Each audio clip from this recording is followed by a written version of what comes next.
The moonless night sky splits open. An enormous figure is built from the shards of broken constellations. Their chest is hollow and it glows with an eerie light. A close-up of a liquid silver eye that reflects the forests, oceans, and cities shrinking inside. Frozen hurricane winds, trees, and debris suspended in a surreal stillness. Tilted skyscrapers slide toward a giant's glowing chest, a golden haze. The suspension bridge unraveled into light threads as people watched in awe. Then everything went quiet. The wind stopped. The trees froze. Even the birds stopped tweeting. And then the clouds began to move. They swirled and twisted, forming a funnel cloud that reached down from the sky.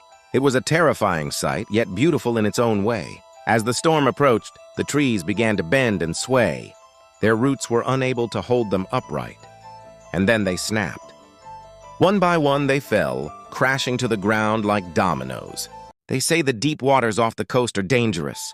They say you shouldn't go down there even if you're in a boat because the things that dwell in those depths are best left undisturbed. And then they started coming up. First it was just the tip of the iceberg. Then more and more of it came out of the water. It was huge, like a colossal sea creature made of coral and metal.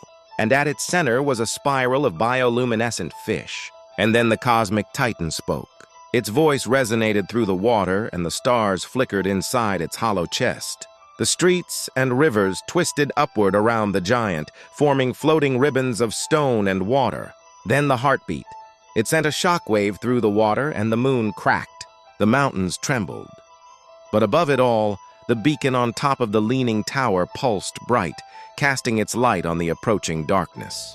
In the heart of a starless night, a lone hiker finds himself surrounded by colossal ruins that seem to float above the ground.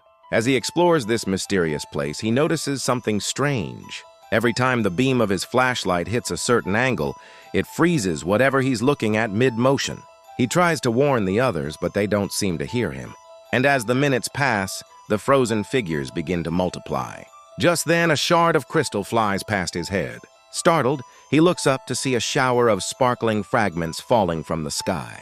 It's a beautiful but deadly display of falling stars. The hiker quickly realizes these shards are not just any kind of starlight. They're the frozen tears of the cosmos itself. And as the last shard hits the ground, an inscription appears in the dirt. Subscribe before the next constellation falls. The hiker is left alone in a world of falling stars with only one warning. Don't look up.